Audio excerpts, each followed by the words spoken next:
Okay. तो उस time पे मैं पहली बार शिव जी को फील किया था। तो शायद हम्म। बोलते हैं कि शिव जी कृष्ण भक्ति प्रदान करते हैं। तो ऐसा एक था स्टोरी कि शिव जी को मैं लेकर आई थी। उस टाइम पे लॉकडाउन चल रहा था, ठीक है। हम्म।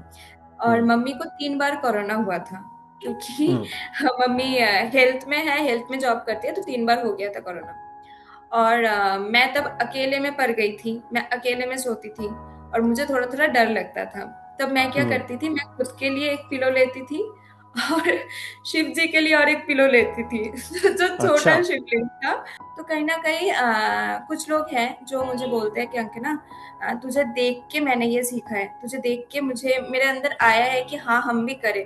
तो ये लाइफ और अच्छा नहीं लगता है, अब यही अच्छा लगता है। और भगवान जी ऐसा है ना, भगवान जी को, हमारे भगवान जी सच्चिदानंद है। तो वो हम्म। हमें आनंद ना प्रदान करे तो फिर और कौन ही प्रदान करेंगे। पर अब हम्म। कुछ कुछ नहीं कर सकते, क्योंकि जो लोग करते हैं उनके पास कोई प्रॉपर गाइडेंस नहीं है। तो अब ठाकुर जी कृपा करें उन पे। ओके। आप पार्टी वार्टी करती हैं? हाँ, ना बिल्कुल नहीं। और अगर कोई बिल्कुल। फंक्शन है, कुछ है, कहीं बुलाया जा रहा है, तो कैसे अवॉइड करती हैं फिर? तो ये रील्स जो है, कहीं ना कहीं आपको नहीं लगता कि ये जो रील्स हैं, इससे जो टॉलरेंस स्पैन है या फोकस का स्पैन है, वो बहुत श्रिंक हो गया है? थोड़ा सा इसी को आगे बढ़ाते हैं। जैसे मैंने देखा है कि जो कला के क्षेत्र में होते हैं या कोई भी आर्ट सीख रहे हैं या कुछ भी है, एक लेवल के बाद जब वो इस लेवल में पहुंच जाते हैं कि वहां पर पहुंच के, जैसे आप ही अगर डांसर हैं आज की तारीख में, कल आप पॉपुलर डांसर बन गई, बहुत बड़ी डांसर बन गई, तो आपको कहीं ना कहीं ऐसा महसूस होता है कि थोड़ा सा जो अहंकार है वो स्वाभाविक तौर पर आ जाता है। मैंने तो। तिलक लगाना शुरू करी। कंठी तो तब भी मैंने नहीं पहना था, क्योंकि मैं प्याज लहसुन खाती थी। तो कंठी हम्म। नहीं पहना था मैंने। फिर मैं तिलक लगाना शुरू करी। घर में जो सब मिलकर, क्यों कर रही है ऐसा, क्यों कर रही है, नहीं करना है। अभी इन सब चीजों का उम्र नहीं है, बाद में कर सकती है, अभी जिस चीज का उम्र है वो कर। बहुत कठिन था वो सिचुएशन जब मैं पहले पहले तिलक लगाती थी। मैं मायापुर हम्म। गई थी। Spiritual talk by TT podcast में आपका हार्दिक स्वागत है। कला जब केवल प्रदर्शन न रहकर भक्ति का माध्यम बन जाए, तो हर भाव, हर मुद्रा एक प्रार्थना बन जाती है। आज हम मिल रहे हैं ऐसी ही एक युवा साधिका से, अंकना, जो कथक की सुंदरता को राधारमण जी की भक्ति में पिरोकर जीती है। अपने गुरु पुंडरीक गोस्वामी जी के मार्गदर्शन में उन्होंने नृत्य को केवल कला नहीं, बल्कि समर्पण और साधना का रूप बना लिया है। आज की इस बातचीत में हम जानेंगे कला, भक्ति और युवा जीवन के बीच यह सुंदर संतुलन कैसे संभव है। हेलो व्यूअर्स, नमस्कार। मैं त्रिभुवन एक बार फिर अपने podcast by TT, spiritual talk by TT के पॉडकास्ट में एक बार फिर मेरी मुलाकात हो रही है भाई, एक और कृष्ण भक्त के साथ, जो जो है मेरे साथ जुड़ रही हैं सीधे कैलकाटा से। और वो एक युवा हैं और कथक की डांसर हैं, कथक डांसक हैं, और रविंद्र भारती यूनिवर्सिटी से वो डांस में उनकी शिक्षा चल रही है। और गुरु तपस देवनाथ जी के मार्गदर्शन में वो नृत्य की साधना कर रही हैं। और इसके अलावा उनका जो वातावरण है घर का और उनके परिवार का, तो वो एक संगीत की, मतलब एक कला की फैमिली से आती हैं। एक तरह से उनके घर में काफ़ी हैं संगीत वाले। तो उनका जो बैकग्राउंड है, और इसके साथ वो कृष्ण भक्ति में हैं, और कृष्ण भक्ति में वो जुड़ी हैं जी श्री पुंडरी गोस्वामी जी महाराज, जो राधा रमन उनके जो हैं वो हैं, साधक हैं। और उनके थ्रू जो है, उन्होंने गोस्वामी जी हैं, उनके थ्रू उन्होंने शिक्षा ले रखी है, दीक्षा प्राप्त करी हुई है। और इसके अलावा वो रेणुका गोस्वामी जी के मार्गदर्शन को भी फॉलो करती हैं। और उनको मेरे ख्याल से उनके साथ कुछ एक्टिविटीज वो उनके साथ भी करते हैं, तो करते हैं जी। बात सबसे पहले मैं आपकी मुलाकात कराता हूँ जी।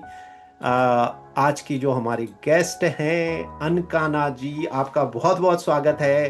और राधे श्याम।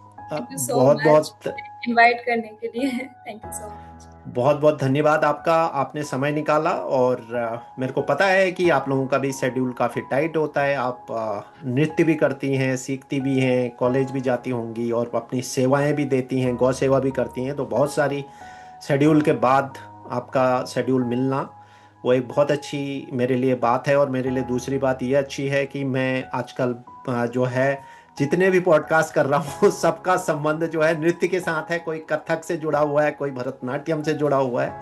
तो उनका जो कनेक्शन है डिवोशन के साथ, उस पर भी हम चर्चा करेंगे। तो सबसे पहले शुरू करते हैं। आप थोड़ा सा अपना बचपन, अपना बैकग्राउंड, आपका जो संगीत का वातावरण था फैमिली का, और प्लस आपकी ये जो नृत्य वाली कला में आपका जाना था, थोड़ा सा इसके बारे में बताइए। फिर कृष्ण भक्ति की तरफ तो हम बढ़ेंगे ही धीरे धीरे। ठीक है। बचपन ऐसे तो जैसे सिखाया जाता है ना, बचपन में बच्चों को सब कुछ सिखाया जाता है। ड्राइंग हो गया, पेंटिंग हो गया, लाइक पेंटिंग हो गया, सिंगिंग हो गया, डांसिंग हो गया, सब कुछ सिखाया जाता है। तो उस टाइम पे तो मुझे इतना कुछ पसंद नहीं था, डांसिंग वगैरह ये सब पसंद नहीं था। मतलब ऐसा भी था कि मुझे नहीं जाना है डांस क्लास, इसलिए मैं भागती रहती कि मुझे मत लेकर जाओ डांस क्लास। अच्छा। ओके। ये सब था, तो मुझे इतना खास कुछ पसंद नहीं था। हम्म। कि मतलब करवाते थे तो मैं कर लेती थी। उसके बाद धीरे धीरे जितना मैं बड़ी हुई, उतना मेरी वो लगाव बढ़ा नृत्य के साथ, उतना मुझे पसंद आने लग गया। लाइक हम्म। अगर मेरा ऐसा रूटीन रहता था हर दिन का कि मैं रात के 9 बजे से 11 बजे तक प्रैक्टिस करूंगी, हम्म। हर रोज। और वो मैं करती थी हमारे घर में जो भगवान जी के जो अलग से घर होते हैं ना, उस रूम पे करती थी मैं प्रैक्टिस। हम्म। तो हम्म। शायद उनका भी वैसे ही मेरे ऊपर कृपा हो गया क्योंकि मैं उस रूम में प्रैक्टिस करती थी।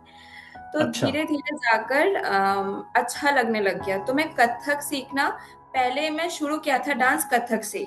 और पहली हम्म। डांस मुझे सिखाए थे मेरी मौसी जी ने, जो कि तबला अच्छा। वादक है। पर हम्म। डांस सिखाए थे मेरी मौसी जी ने। और ओके। फिर धीरे धीरे मैं कथक के ओर बढ़ती गई। बीच में थोड़ा सा पढ़ाई ज्यादा आ गया था, बोर्ड्स वगैरह ज्यादा आ गया था, तो डांस को मैंने थोड़ा सा बंद कर दिया था, जो कि नहीं करना चाहिए। जो कि मैं किसी को भी सजेस्ट नहीं करती हूँ कि पढ़ाई की वजह से अपने डांस या फिर किसी को बंद करो, नहीं करना चाहिए। जो भी अ, पैशन है आपको उसको कंटिन्यू रखना चाहिए अपने बाकी कामों के साथ। हाँ, तो उसके बाद जब मेरी 12th खत्म हुआ, तब मुझे लगा कि नहीं, मुझे अब डांस को लेकर ही आगे बढ़ना है।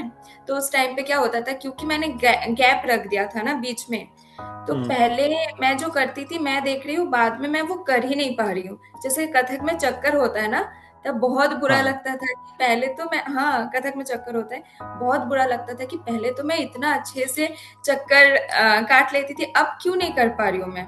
तो उसके हम्म। बाद धीरे-धीरे गुरुजी की भी, मेरी जो गुरुजी हैं श्री तापस देवनाथ जी, उनका कृपा हुआ। वो मुझे इतना अच्छे से गाइड करते हैं ना, सब कुछ इतना, शायद ये जो मेरे अंदर भक्ति का जितना भी जो आया है, उनका भी बहुत बड़ा एक रोल है ये मेरे अंदर लाने के लिए। क्योंकि वो ओके। मुझे हमेशा बोलते हैं कि भगवान जी के लिए करो, जो भी करो भगवान के लिए करो। ऑडियंस के लिए तो ठीक है, पर पहले भगवान के लिए करो, जो भी कर रहे हो। तो उसके बाद अब तो मैं एकदम डांस को लेकर ही, मतलब हर दिन डांस के बिना मेरा नहीं चलेगा। ऐसा है, प्रैक्टिस हम्म। तो करना है। हम्म। मतलब ये तो साधना बन चुका है। पहले हम ओके। करते थे, नृत्य करते थे, पर अभी ये साधना बन चुका है। हम्म। तो आप जो है डांस की प्रैक्टिस कितना करती हैं डेली, कितने देर करती हैं आप डांस की प्रैक्टिस? ऐसे तो कोशिश करती हूँ 5-6 घंटा कर पाऊँ, कोशिश करती पाँच हूँ। छह घंटा अरे बाप रे हाँ। बाप। अच्छा। इतना तो कोशिश करती हूँ, पर तो कई बार जैसे, हाँ बोलिए बोलिए। कितने साल से आप डांस सीख रही हैं? कितने साल तक करूंगी या फिर नहीं कितने नहीं, साल से करूंगी? कितने कितने साल से आप सीख रही हैं डांस? जो है कब से शुरू मैं करा था आपने, किस एज से? तब से, कब से? मैं जब 3 साल की थी। ओ, 3 साल से, अच्छा। ओके। तो फिर वही। आपको भी 15-20 साल हो गए सीखते सीखते फिर तो। हाँ। हम्म। है। तो अब इसी से थोड़ा सा आगे बढ़ते हैं। तो आपके लिए जैसा आपने कहा मौसी आपकी तबला वादक हैं और आपकी मदर भी शायद मेरे ख्याल से संगीत से जुड़ी हुई हैं। तो ये जो पूरा घर का माहौल है एक तरह से संगीत से जुड़ा हुआ और एक कलाओं से जुड़ा हुआ परिवार है, तो इसने आपको कहीं मदद करी डांस की हाँ, तरफ बढ़ने के लिए? पहले मुझे बिल्कुल इंटरेस्ट नहीं था कि हम्म। नहीं करना है, नहीं जाना है क्लासेस। शायद मौसी को मैं रात में देखती थी, मौसी प्रैक्टिस कर रही है, रात भर ओके। प्रैक्टिस कर रही है तबला का। मम्मी को मैं देखती थी, मम्मी लाइक कुछ रीजंस की वजह से मम्मी का वो संगीत मम्मी आगे नहीं लेकर जा पाई, पर जब भी मम्मी हम्म। गाती थी ना, एकदम अंदर से जो आवाज आता है ना, वो हम्म। वाला मैं फील कर पाती थी कि मम्मी मतलब कोई गा रहा है ऐसे फील कर पाती थी। तो शायद ये ओके। सब देखते देखते भी और मुझे अच्छा लगता था। कोई तबला बजाता है ना, ऐसे ही हमको मन करता है कि हम नाचने लग जाए। जैसे कीर्तन में भी मृदंग बजता है ना, तो रुकने हम्म। के लिए एक जगह पे ठहरने का मन नहीं करता है हाँ हाँ। करते नाच। तो शायद ये सब और ज्यादा मुझ पे आया और मैं नृत्य की ओर बढ़ गई। ओके। आपका जो है मायापुर धाम से आपका कौन सा है आप कोलकाता में हैं या कोई और जगह? कोलकाता में, कोलकाता में है। ओके, तो मायापुर तो वहां से काफी, मेरे ख्याल से काफी दूर है, राइट? नहीं नहीं, दूर नहीं है, हम्म। मायापुर पास में। नवद्वीप धाम जो है वो पास में है, जहाँ पे चैतन्य महाप्रभु जी का जन्म हुआ था, अच्छा। वही पास ओके। हम्म। ओके। गुड। तो मैं आगे थोड़ा सा इसी में नृत्य में ही आगे बढ़ते हैं थोड़ा सा। पहले तो आपने कथक जो आपका नृत्य की एक कला है, कहीं ना कहीं ये जो नृत्य है ये आपको भक्ति की तरफ प्रेरित किया है इसने, और कैसे, मतलब क्या रिलेशन है आपको लगता है? क्योंकि जैसा मैंने आपको बताया, मैंने जितने भी पॉडकास्ट करे हैं वो अधिकतर आजकल जो कर रहा हूँ वो नृत्यों से जुड़े हुए हैं, कृष्ण की भक्ति में। उन सब ने यही कहा कि उनके अंदर जो है मतलब ना भक्ति का भाव इससे और ज्यादा बढ़ा। तो आपके साथ कैसा है? मेरे साथ भी ये, हाँ ये होता है। जब मैं भक्ति में नहीं थी तब मैं बस डांस करती थी, पर जब मैं भक्ति में आ गई तब मैं सेवा करती हूँ। हम्म। क्योंकि हम खुद भी परफॉर्म करते हैं ना, लाइक स्टेज परफॉर्मेंस जब मैं देती हूँ उससे पहले तो मुझे खुद से वो तैयारी करना पड़ता है। तो मैं पहले, जब तैयारी मेरी कंप्लीट हो जाता है, मैं ऐसे सोचती हूँ कि कृष्णा अब आप बैठो, मुझे आपको सेवा देना है। पहले मैं आपको दिखाऊंगी, फिर जाके किसी और को दिखाऊंगी। तो ओके। ये जब कनेक्शन, और ये कनेक्शन मेरी गुरुजी ने मेरे अंदर लेकर आया है, ये जो सोच मेरे अंदर है, तो ये गुरुजी का बहुत बड़ा एक है कि गुरुजी मुझे हमेशा बोलते हैं कि लाइक हमारे जो आर्ट फॉर्म है ना, इधर भी बहुत सारे हैं कि जेलसी जो होता है ना, तो ये हाँ। बहुत ज्यादा है हमारे आर्ट फॉर्म में, जो सच है, होता है। हम्म। पर हम्म। आर्ट को मुझे नहीं पता क्यों लोग ऐसे सोचते हैं, क्यों लोग जेलस होते हैं, क्योंकि किसी का आर्ट, किसी का कोई काम कोई ले नहीं सकता है। अगर मुझे कृष्णा ने कुछ दिया है तो वो मेरे अंदर ही रहेगा, अगर किसी और को कुछ दिया है तो वो उनके अंदर ही रहेगा। हाँ, ये हो सकता है कि कोई अगर अच्छा कर रहा है हम उनसे देखकर सीख सकते हैं, पर हम उनका कला अपने अंदर नहीं लेकर आ सकते, वो उनके अंदर ही है। तो गुरुजी हमेशा कुछ भी देते हैं ना, गुरुजी जैसे मुझे ऐसे करके एक ता थे तत् सिखाए थे। तब गुरुजी ने मुझे बोला कि ऐसे सोचो कि इधर राधा है, इधर कृष्णा है। तो ऐसे सोचो कि तुम कृष्णा को पहले पकड़ रहे हो, फिर राधा रानी को पकड़ रहे हो। तो ये सब ओके। जो होता है हम पूरा कनेक्ट कर पाते हैं, हम कुछ परफॉर्म भी ओके। करते हैं ना। और गुरुजी जब ऐसे हम्म। कृष्णा बनकर खड़े होते हैं तो लगता है कि साक्षात शायद भगवान जी है। हम्म। तो ये जो कथक है या जो भी डांस है, चाहे भरतनाट्यम है, तो इसमें जो मुझे समझ आया कि you need lot of discipline, है ना? कि हाँ, आपको रियाज का एक डिसिप्लिन है, कुछ चीजें आपको करनी है शिद्दत के साथ। जैसे आप 5 घंटा कह रही हैं तो डेली आप 5 घंटा प्रैक्टिस करें, मतलब एक प्रॉपर डिसिप्लिन आपको चाहिए। तो और ऐसा ही मेरे हिसाब से भक्ति में भी अनुशासन की बहुत जरूरत पड़ती है। तो कैसे आप देखती हैं इसको, अनुशासन का, डिसिप्लिन का importance for your dance as well as your bhakti devotion? मुझे ऐसा लगता है जब हम तत्कार करते हैं ना, तो हम्म। तत्कार में हमारा लाइक एक होता है मेडिटेशन जो हम आंख बंद करके करते हैं, पर हम डांसर्स वो मेडिटेशन को तत्कार के फॉर्म में करते हैं। जब हम ता हम्म। थे तत आ थे, जब मैं तत्कार प्रैक्टिस करती हूँ ना, तब मैं लाइट वगैरह सब बंद कर देती हूँ, बस फील अच्छा। करती हूँ।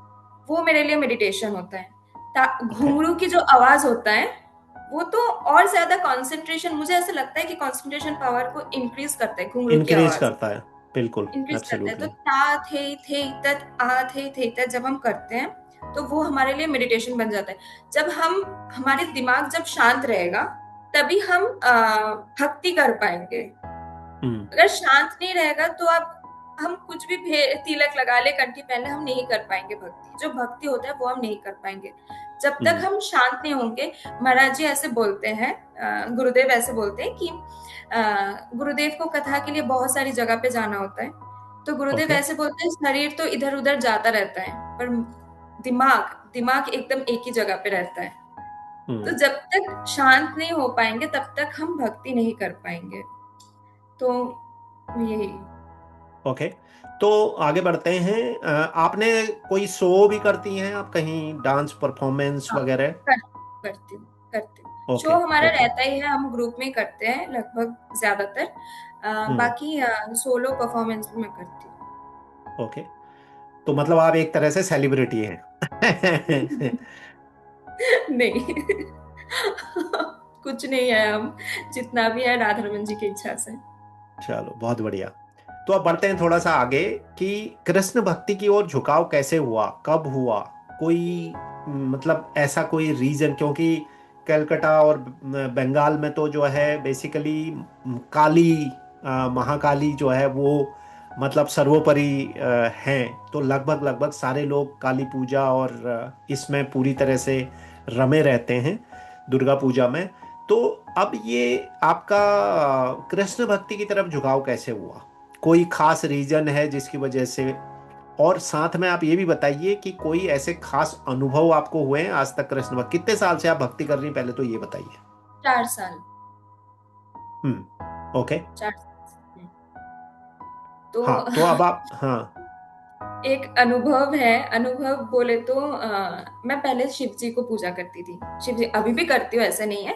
पर पहले हम्म। जैसे अभी मैं कृष्ण कृष्ण को भी इष्ट मानती हूँ, पर उस टाइम पे हम्म। मैं शिव जी को ही जल चढ़ाती थी। एक छोटा सा ऐसे शिवलिंग है मेरे पास, जो मैं दक्षिणेश्वर, आप जानते हो दक्षिणेश्वर काली टेम्पल, हाँ। हाँ। उधर हाँ। उधर से लेकर आई थी। तो ओके। उस टाइम पे मैं पहली बार शिव जी को फील किया था। तो शायद हम्म। बोलते हैं कि शिव जी कृष्ण भक्ति प्रदान करते हैं। तो ऐसा एक था स्टोरी कि शिव जी को मैं लेकर आई थी। उस टाइम पे लॉकडाउन चल रहा था, ठीक है। हम्म। और हम्म। मम्मी को 3 बार कोरोना हुआ था, क्योंकि हम्म। मम्मी हेल्थ में है, हेल्थ में जॉब करती है। तो 3 बार हो गया था कोरोना। और मैं तब अकेले में पड़ गई थी, मैं अकेले में सोती थी और मुझे थोड़ा थोड़ा डर लगता था। तब मैं क्या हम्म। करती थी, मैं खुद के लिए एक पिलो लेती थी और शिव जी के लिए और एक पिलो लेती थी। जो अच्छा। छोटा शिवलिंग था उसको ओके। मैं और एक पिलो में सुलाती थी। तो सुबह ओके। उठ के ना मैं देखती थी शिवलिंग इधर से उधर हो गया। मैं ऐसे सोच लेती थी कि शायद वो हम्म। कंफर्टेबली सोना चाहता है, तो इधर हम्म। से उधर हो गया। चेंज तब हो गया।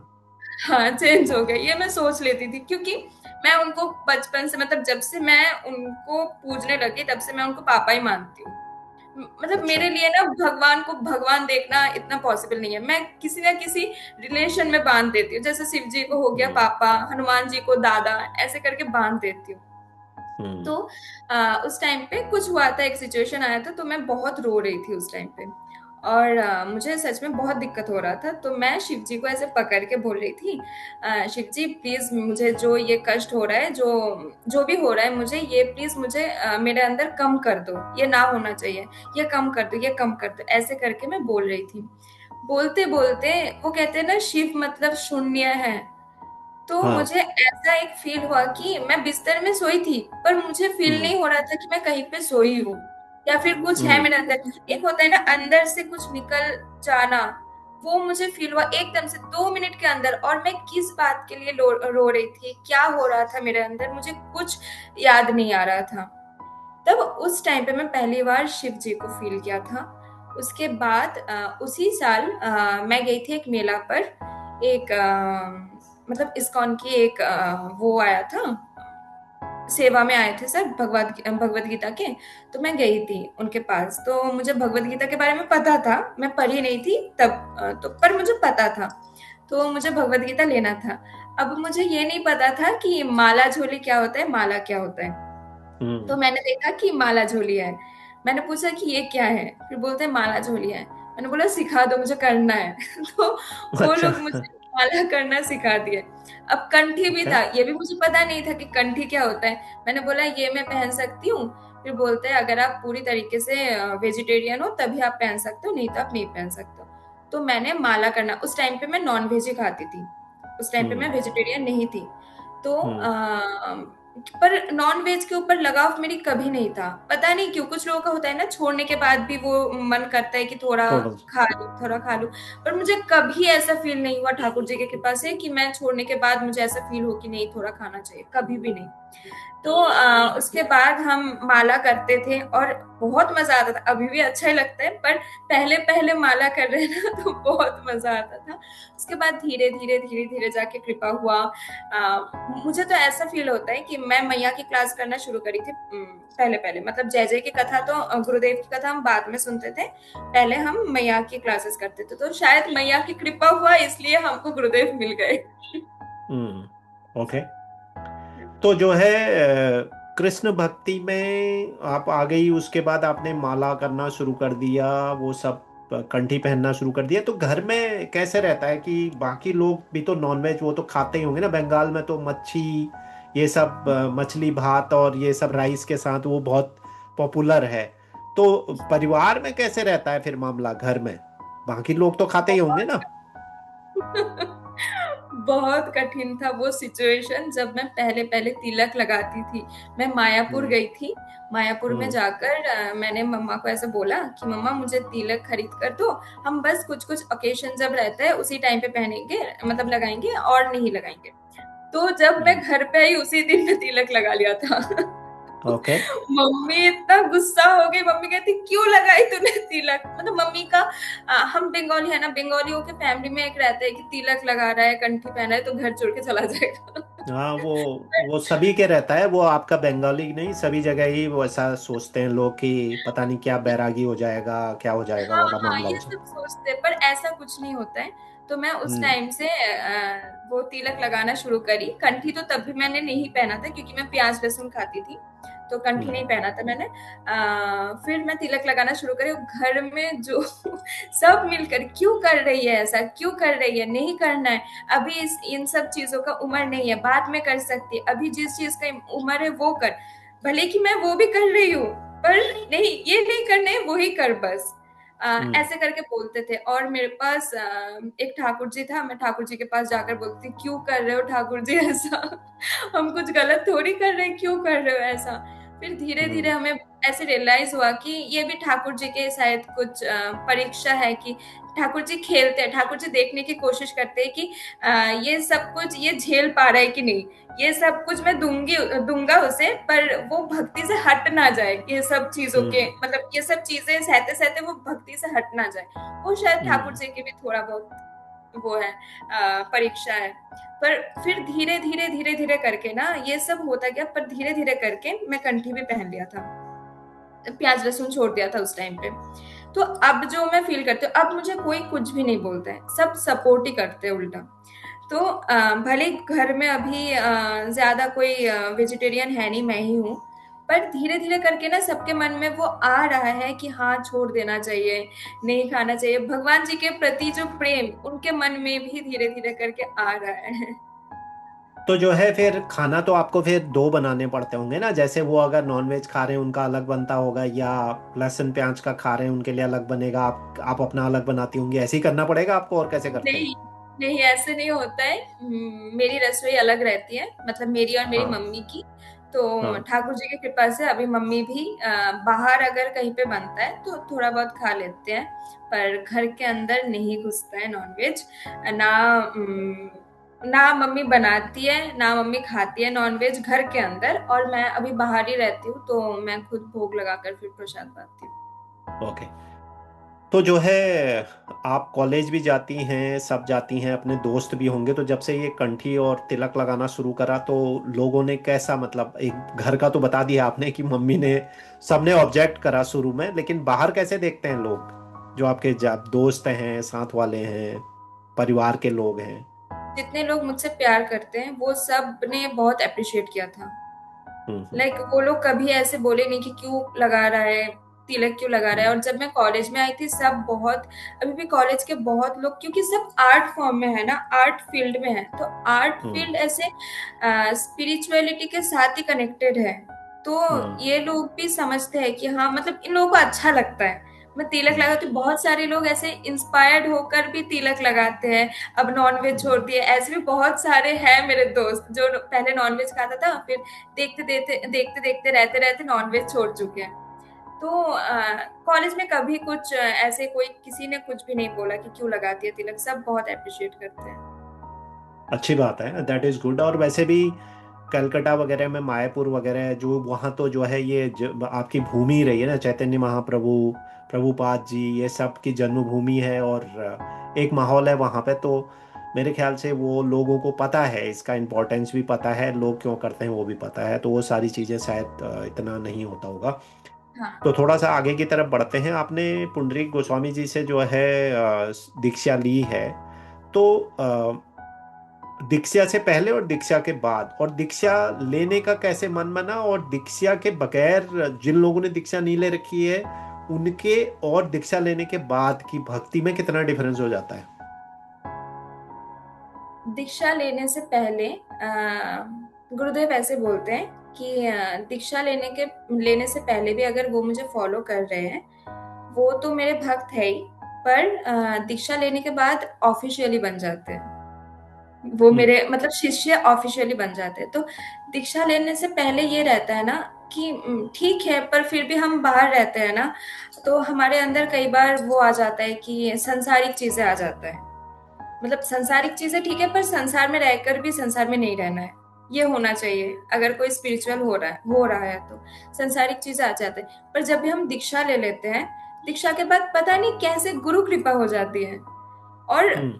सच में अनुभव होता है कि गुरु कृपा, मेरी दीक्षा हुई उसके बाद ही मैं वृंदावन जा पाई। उससे पहले 2 बार मैंने प्रयास किया था कि मुझे वृंदावन जाना है, दोनों बार कैंसिल हो गया। इसके हम्म। बाद वृंदावन जाने का भी एक स्टोरी है, मैं बताऊंगी आपको। तो उसके हम्म। बाद ही, दीक्षा के बाद ही मैं वृंदावन जा पाई। और एक चीज भी है कि दीक्षा ले लिया तो इसका मतलब ये नहीं कि हम लाइक दीक्षा के बाद ही लाइफ एकदम सही हो जाएगा।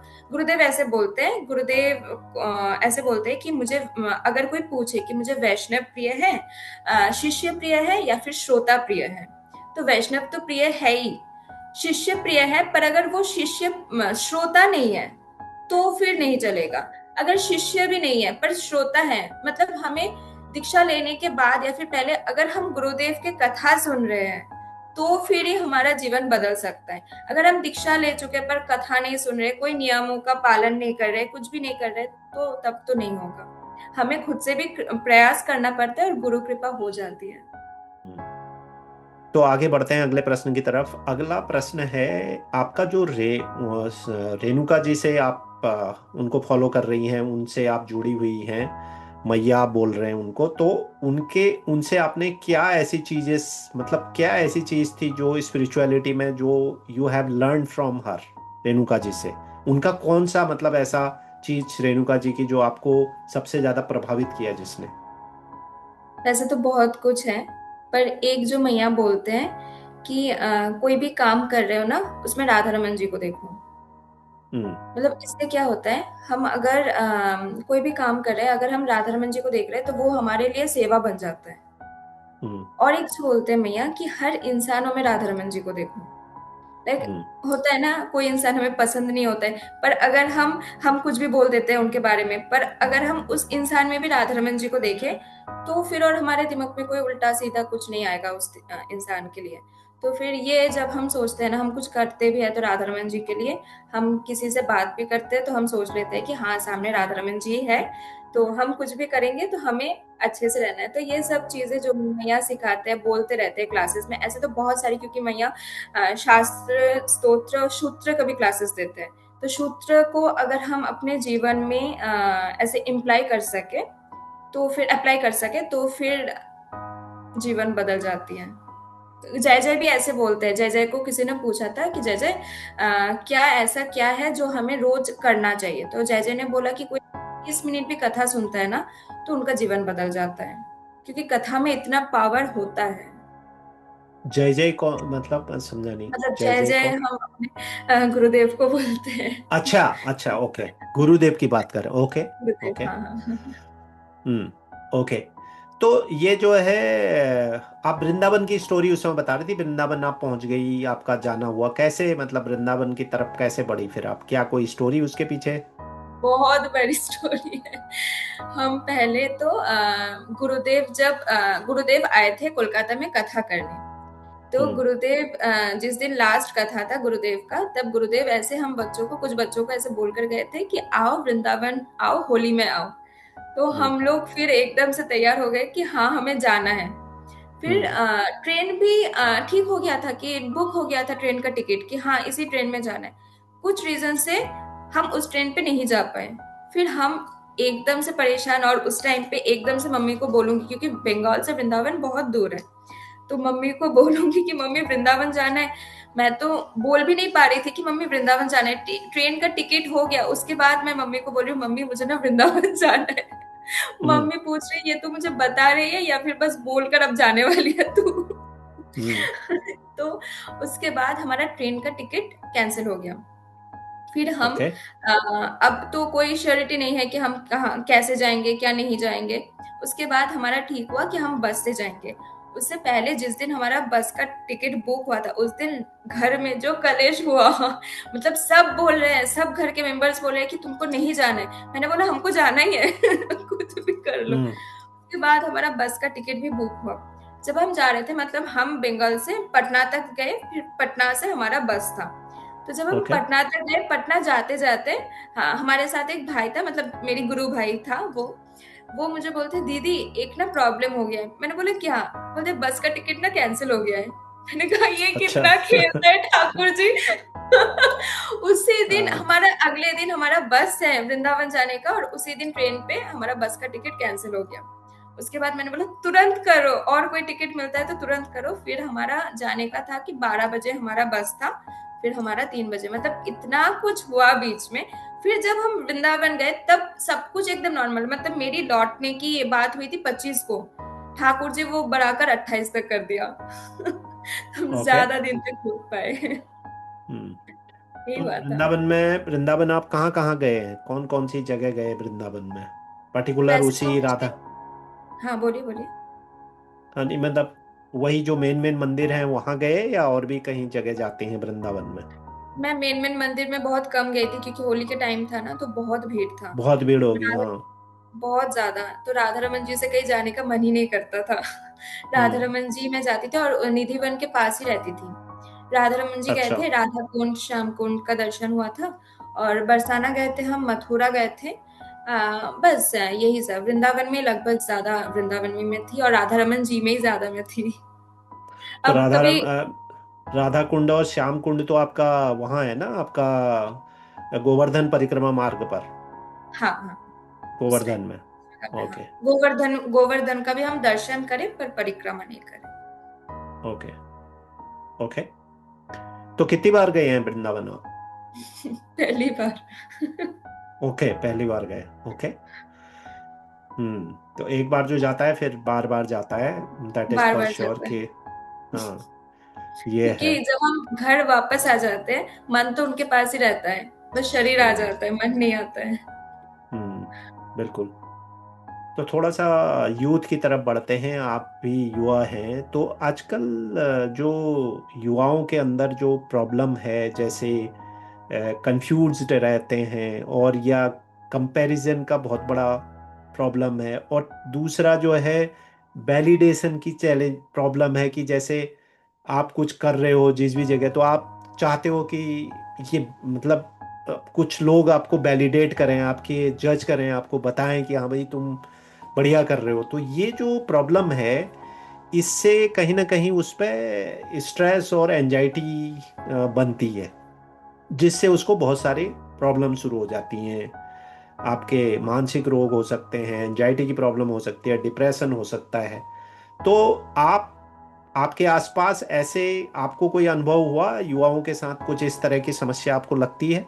और लगती है तो क्या आप उनको सजेस्ट करती हैं? बहुत सारे हैं हमारे आर्ट फॉर्म में। ऐसा है ना कि हमेशा कोई ना कोई किसी से आगे बढ़ने की कोशिश करता है, और यही सबसे बड़ी प्रॉब्लम है। लोग ना ये नहीं समझते, ये नहीं सोचते कि हमारे अंदर क्या कमियां हैं, वो हम सुधारें। हम्म। लोगों के अंदर बस यही रहता है कि ये अच्छा कर रहा है, ये क्यों अच्छा कर रहा है, इनसे मुझे अच्छा करना है, ये एक सोच होता है। और एक होता है ये अच्छा कर रहा है, ठीक है, मैं उनसे सीख सकती हूँ, ये एक सोच होता है। पर लोग ना कंपैरिजन में पड़ जाते हैं। जब हम्म। उस चीज में पड़ जाता है तब तो आएगा स्ट्रेस। इसीलिए तो मैया बोलते हैं कि अपने कामों में राधा रमन जी को देखो।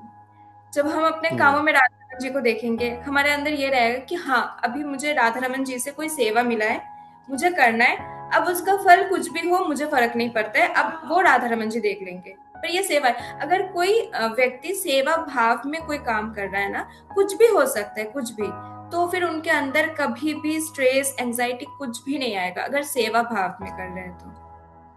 पर हम्म। वो करते हैं। ओके। दूसरा जो है, यूथ में बहुत सारी और भी समस्याएं हैं आजकल, आप देख रहे होंगे अपने आसपास।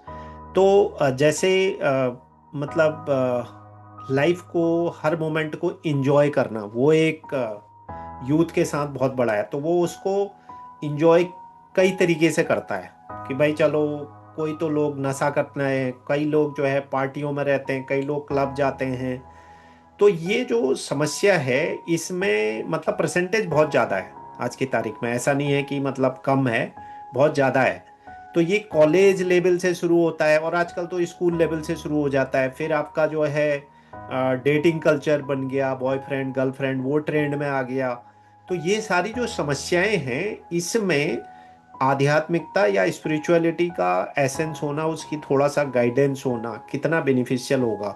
और क्या आपने ऐसे कोई केसेस देखे हैं जो कुछ ऐसा करते थे आपके आसपास और बाद में थोड़ा सा स्पिरिचुअलिटी की वजह से या डिवोशन की वजह से उन्होंने अपना मार्ग को चेंज करा है? मेरे कॉलेज में ही हैं बहुत सारे जो पहले हम्म। करते थे। मैंने बोला ना आपको हम्म। कि बहुत सारे लोग ऐसे इंस्पायर होके फिर उस चीज से हटकर आए हैं।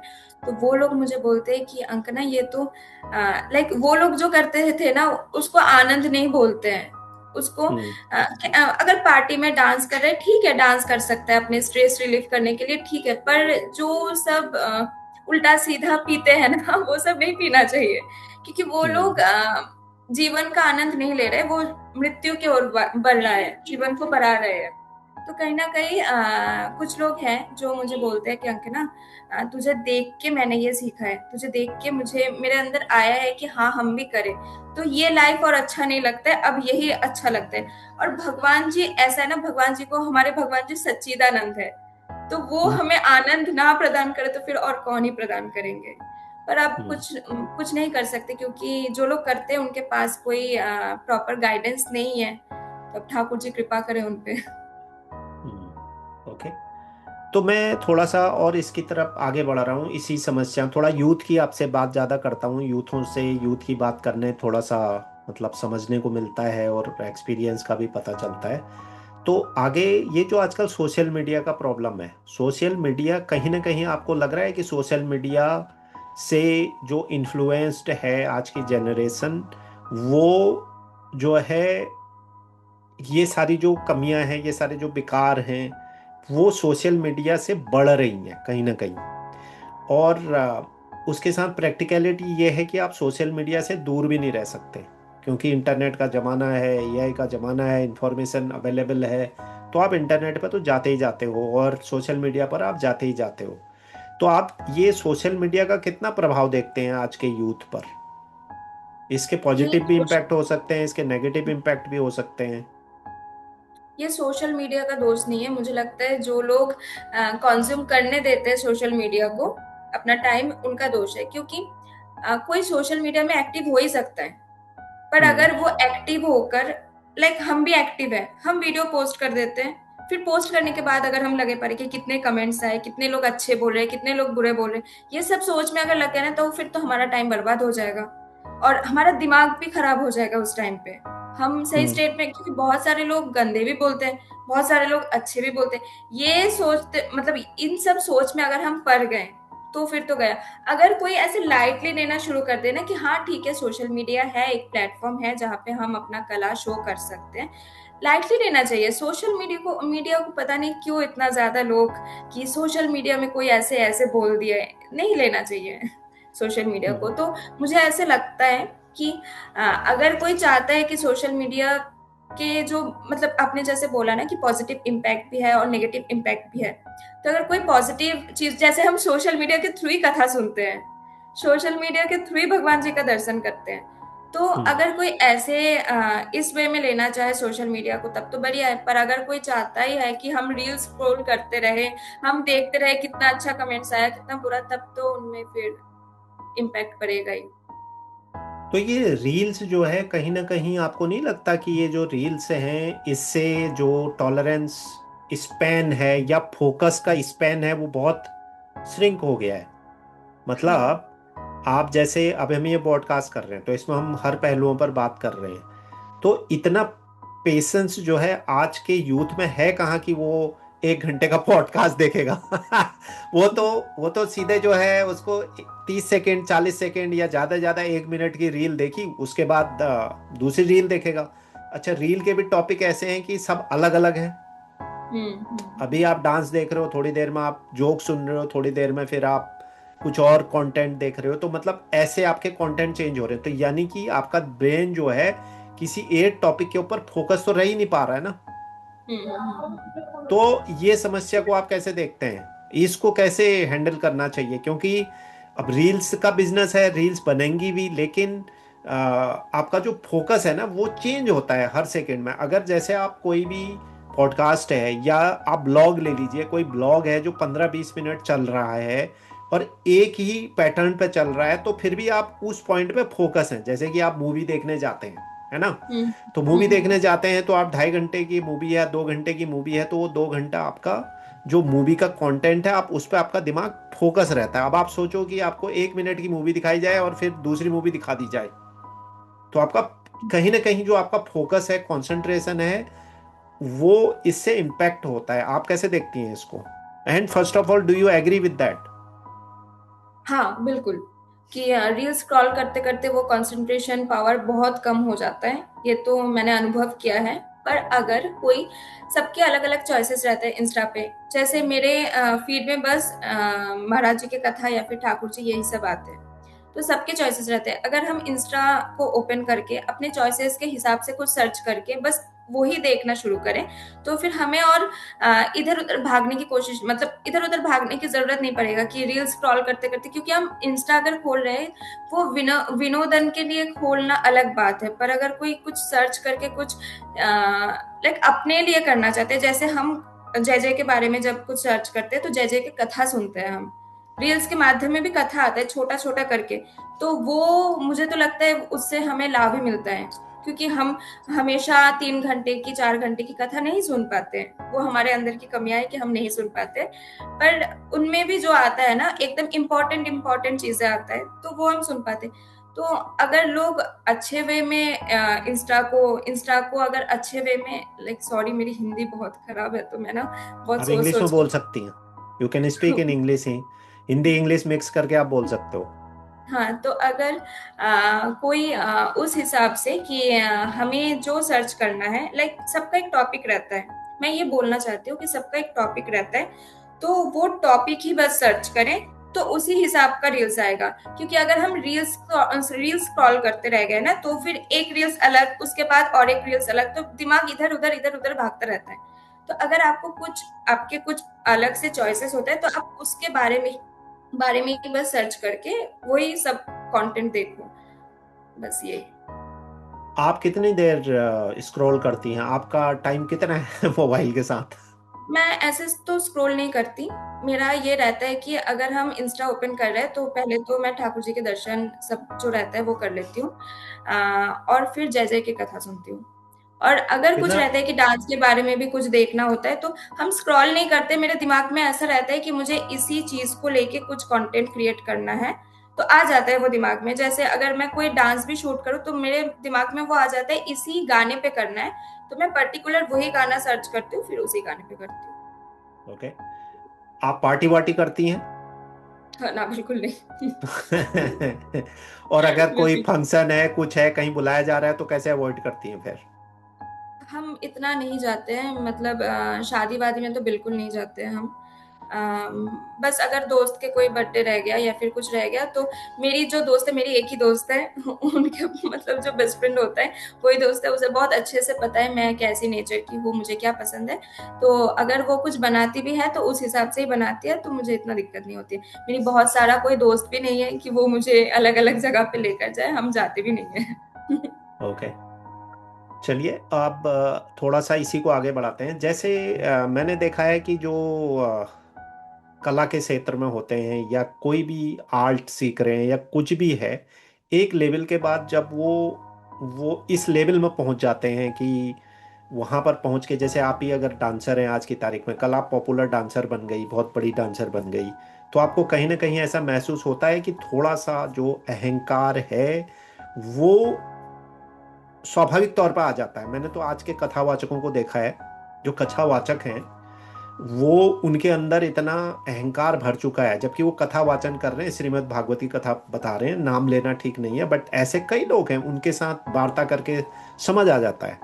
तो वो सिचुएशन जो आती है कि जब आपको एक पॉपुलैरिटी मिल जाती है, एक लेवल पर आप पहुंच जाते हैं, लोग आपके आगे पीछे होने लगते हैं, आपसे सेल्फियां लेने लगते हैं, या आपको मतलब अब समझ गए ना कि ये एक ग्लैमर टाइप का ऑरा बन जाता है आपका। तो वो सिचुएशन में वो जो अहंकार की सिचुएशन आती है, क्वेश्चन मेरा ये है कि जो भक्ति करते हैं, जो एक्चुअल डिवोशन करते हैं, एक्चुअल डिवोशन, अब मैं फिर उन लोगों को क्या कहूँ जो बड़े कथावाचक हैं, कहानियां तो आप जो है श्रीमद् भागवत की सुना रहे हो, सब कुछ कर रहे हो, लग रहा है कि आप कृष्ण के बहुत बड़े भक्त हो, अगर आपके अंदर अहंकार है तो फिर किस बात की भक्ति?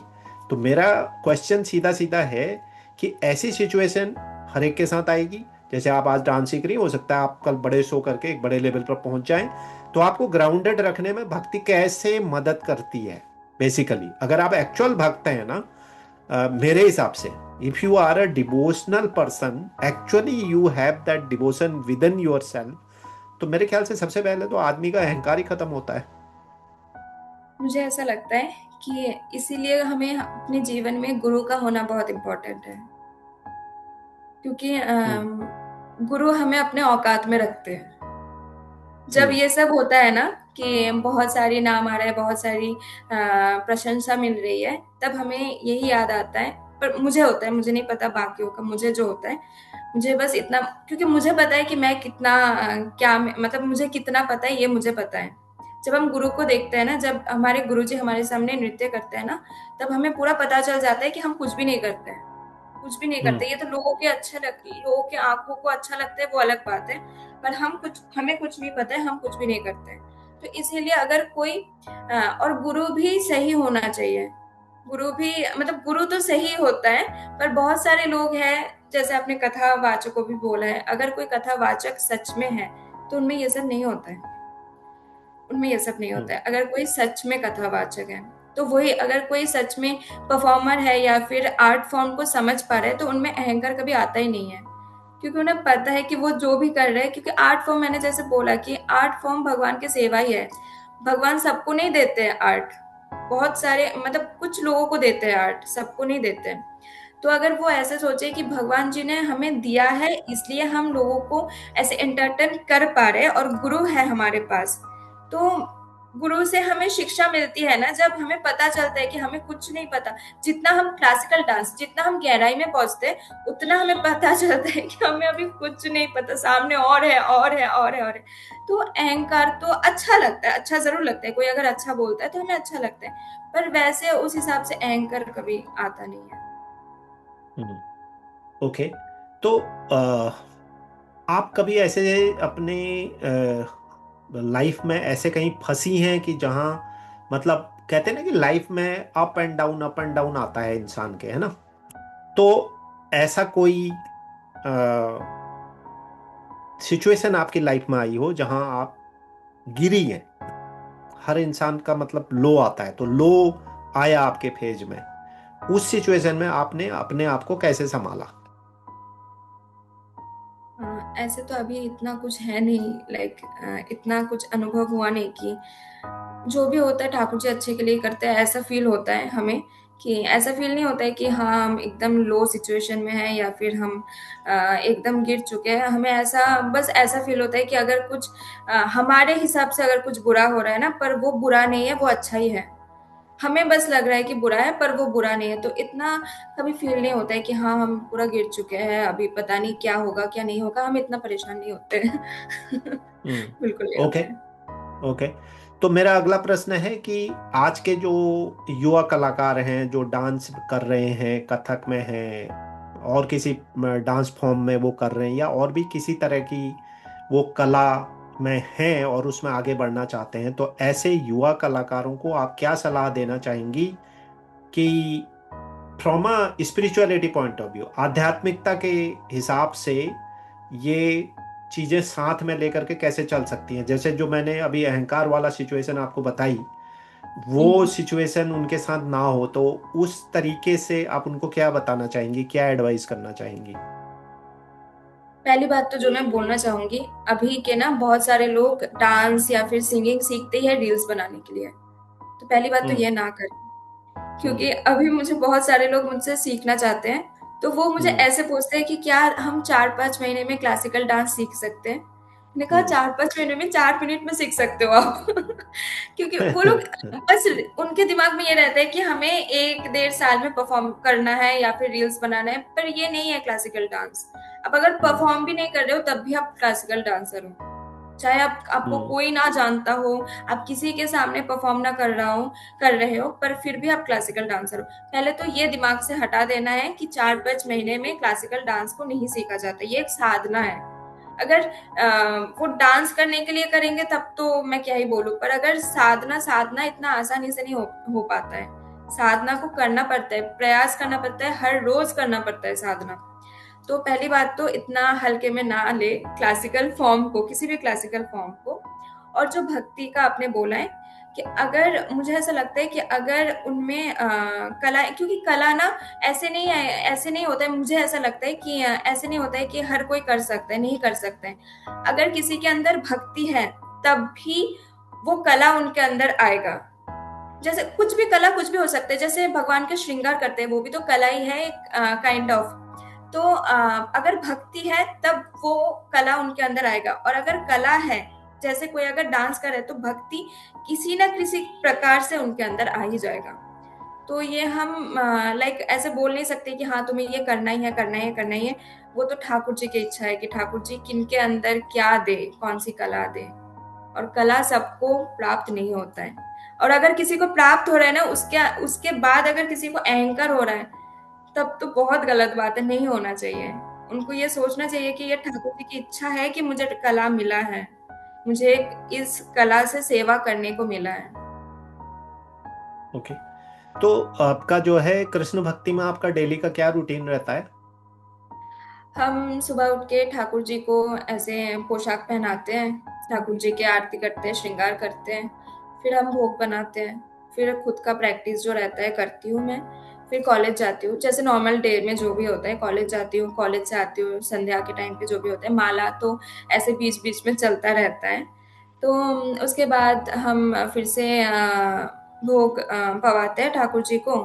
फिर शयन में दे देते हैं। फिर हमारा जो रहता है थोड़ा बहुत हम शास्त्र पढ़ लेते हैं, गुरुदेव के कथा सुन लेते हैं। अपने खुद का भी पढ़ाई रहता है, खुद का क्लासेस रहता है, वो सब कुछ क्या करवाना होता है क्या नहीं होता है, ये सब सोचते मतलब ऐसे ही चलता है। और बहुत आनंद में चलता है। हम्म। चलो, बहुत बढ़िया। तो आपसे बात करने में तो बड़ा मजा आ रहा है, बट पॉडकास्ट की अपनी टाइम की लिमिट है, तो इसको खत्म करने का टाइम आ गया है। एक लास्ट क्वेश्चन है कि अगर आज कृष्ण भगवान आपके सामने हैं तो आप उनसे क्या कहना चाहेंगी? एक बहुत बेवकूफ वाली इच्छा है मेरी कि मेरी बहुत इच्छा है कि राधा रमन मंदिर आप देखे होंगे। तो ये तो मुझे पता है पॉसिबल नहीं है, पर ये इच्छा है मेरी कि जैसे राग सेवा होता है ना, हर रोज मंदिर में राग सेवा होता है। तो मेरी हम्म। ऐसी इच्छा है कि मैं राधा रमन जी को हर रोज नृत्य सेवा दूं, हर रोज उनके अच्छा। सामने कुछ ना कुछ प्रस्तुत करके उनके सेवा में करूं। और एक इच्छा जो है कि कुछ कुछ जगह पे जो बच्चे होते हैं ना, मतलब कुछ कुछ जगह जो एकदम विलेज एरिया सब होते हैं, उधर क्लासिकल फॉर्म के बारे में किसी को नहीं पता। तो मेरी ऐसी इच्छा है कि सेवा जो होता है ना, वो पैसा लेकर नहीं किया जाता है। सेवा होता है कि जब हम पैसा नहीं लेते हैं उस टाइम पे सेवा होता है, उसे सेवा कहा जाता है। तो मुझे ऐसा फील होता है। तो फिर मेरी ऐसा मन है कि 5-6 बच्चे भी हो, छोटे-छोटे 5-6-10 बच्चे जितने भी हो, हम उस एरिया पे जाके बिना किसी कुछ भी लेकर उन्हें क्लासिकल फॉर्म के बारे में बताएँ, उन्हें क्लासिकल डांस के बारे में बताएँ, उन्हें सिखाएँ। ये इच्छा है, ये दोनों इच्छा है मेरी। पहले वाली इच्छा तो राधा रमन जी पर छोड़ते हैं। वो कब आपकी पूरी करेंगे, कैसे करेंगे, उसके लिए आपको वृंदावन वास करना पड़ेगा। दूसरी इच्छा, दूसरी जो इच्छा है वो शायद पहले से भी बहुत उत्तम इच्छा है, क्योंकि वो असली सेवा है। वो शायद राधा रमन जी की भी सेवा मैं कहूँगा, कि अगर आप ऐसे जरूरतमंद बच्चे जो आपके, जिनको वो सुविधाएं नहीं अवेलेबिलिटी हैं, या मैं कहूँगा कि वो फाइनेंशियली इतने स्ट्रांग नहीं है कि वो ऐसे ट्रेनिंग्स को, ऐसी क्लासेस को अफोर्ड कर सकें, अगर आप उनके लिए ये काम कर सकें, चाहे वो एक बच्चा हो, चाहे वो दो हाँ। बच्चा हो, तो इससे बेहतरीन कोई सेवा नहीं हो सकती है। ये आपको मैं पता है, मैंने ये भी देखा है कि उस एरिया में जो बच्चे रहते हैं ना, मैं कई कई जगह पे गई हूँ, बहुत टैलेंटेड होते हैं बच्चे। मतलब बिल्कुल, अगर हम किसी चीज को याद करने में 10 मिनट लगाए, वो 5 मिनट में याद कर लेते हैं। बहुत बिल्कुल। टैलेंटेड होता है, पर उनके पास इतना सोर्स नहीं रहता है कि वो सीख पाए या फिर उस चीज को आगे लेकर जा पाए। और आप जहाँ पर रहते हो, मैं सच बताऊं, उत्तराखंड में मेरे दिमाग में पता नहीं क्यों ऐसे पहले से ही है कि उत्तराखंड में जितने भी एरियाज हैं जहाँ पे छोटे छोटे बच्चे रहते हैं, क्योंकि मुझे पहाड़ बहुत पसंद है। तो मेरी भी यही इच्छा है कि उत्तराखंड में जितने भी छोटे छोटे बच्चे हैं उधर जाकर छोटे बच्चे को सिखाऊं मैं। ये इच्छा है मेरी। बिल्कुल, ये बहुत अच्छी इच्छा है आपकी, और ये आप जरूर करें। और मैं अभी लास्ट मैंने एक पॉडकास्ट किया था, डॉक्टर लिमय, ये मुंबई से हैं। वो एक इतना उत्तम काम कर रहे हैं, थ्रू आउट फर्स्ट क्लास। उनको पूरी भगवत गीता कंठस्थ याद है, पहली बात। अच्छा। टोटल श्लोक उनको याद है, कहीं से भी उठा के आप पूछ लो, वो आपको मतलब उसको बताएंगे, उसको एक्सप्लेन करेंगे। तो वो उन्होंने बचपन में ही सीख ली थी। Point number 1। तो अब क्या करते हैं, एमबीबीएस डॉक्टर हैं, डॉक्टर की प्रैक्टिस भी कर रहे हैं, अभी तो इंटर्नशिप कर रहे थे जब मेरा इंटरव्यू हुआ था। उसके बाद वो क्या करते हैं, जो मुंबई में स्लम एरिया होता है, वो हम्म। स्लम एरिया में, जहां पर आपको पता है झुग्गियां हैं, झुग्गियों के अंदर बच्चे रहते हैं, वो मतलब उनकी आदतें ऐसी होती हैं, मतलब जुआ खेलना, बीड़ी पीना, ये बचपन से ही वहां बच्चे कर रहे होते हैं, चोरी हम्म। चकारी, ये सब है ना। तो हम्म। उन्होंने उन्होंने क्या किया है कि वो स्लम में जाते हैं, और स्लम में जा करके वो उन बच्चों को, स्लम के बच्चों को भगवत गीता सिखाने की कोशिश कर रहे हैं। और भगवत गीता से उनको, उन्होंने काफी बच्चों को, उनकी लाइफ को ट्रांसफॉर्म भी किया है। तो भगवत गीता का ज्ञान लेते हैं, फिर वो पढ़ाई में भी जाते हैं, फिर वो आगे अपने लाइफ को ऐसे ट्रांसफॉर्म करते हैं। तो ये ऐसे बहुत कम इनिशिएटिव हैं जो कुछ लोग लेते हैं, जिसमें कोई स्वार्थ अपना हो नहीं सकता, और आप निस्वार्थ भाव से ही करते हैं। तो मैं समझता हूँ कला के प्रति और भक्ति के प्रति ये इससे बेहतरीन और कोई सेवा नहीं हो सकती है। इसी के साथ इस पॉडकास्ट को समाप्त करता हूँ। बहुत बहुत धन्यवाद आपका, और आप इसी तरह आगे बढ़ते रहें, और आपकी ये सारी इच्छाएं तो पूरी हो ही जाएंगी एक न एक दिन, और आप भक्ति में भी आगे बढ़ें। इसी के साथ आपको बहुत बहुत विश करता हूँ कि आप ऐसे ही आगे बढ़ते रहें भक्ति में और अपने कला क्षेत्र में। राधे श्याम। राधे श्याम जी। और व्यूअर्स के लिए, व्यूअर्स, ये पॉडकास्ट यहीं पर समाप्त होता है, और फिर मुलाकात होगी एक और किसी कृष्ण भक्त के साथ अगले पॉडकास्ट में। तब तक आप इस पॉडकास्ट को सुने, एंजॉय करें, और इससे जो बातें आपको सीखने को मिली हैं, आजकल मैं बहुत ज़्यादा युवाओं के साथ पॉडकास्ट कर रहा हूँ, उसका रीज़न यही है कि आपके जीवन में भी आप उसमें से एक या दो भी चीज़ें उतारते हैं, तो आपके जीवन को भी फायदा होगा, और समाज को भी फायदा होगा। हरे कृष्णा, राधे राधे। राधे।